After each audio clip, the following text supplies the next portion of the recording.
সবাইকে ধন্যবাদ, শুভ সন্ধ্যা। আমি তেমন কিছু বলতে পারি না, তারপরেও আমি এসেছি বাংলাদেশ গিটার শিল্পী সংস্থার সভাপতি হিসাবে আপনাদের সাথে একাত্মতা ঘোষণা করার জন্য।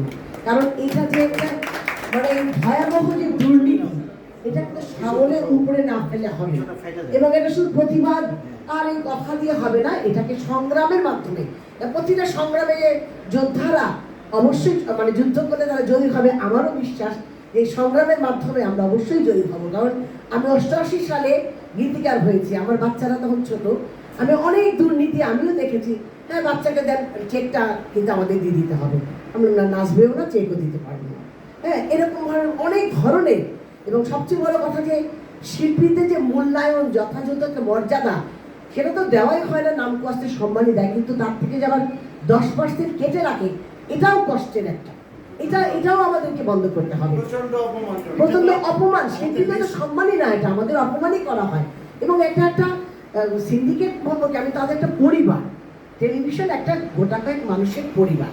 এই পরিবার থেকে তো ওদেরকে সমলে উৎখাত না করলে আমরা কিছুতেই ঢুকতেও পারবো না। এবং আমার বিশ্বাস যে আমরা যদি এই সংগ্রামে সবার সাথে আমরাও একাত্মতা ঘোষণা করছি, এবং আমরা অবশ্যই জয়ী হব, আমাদের বিশ্বাস।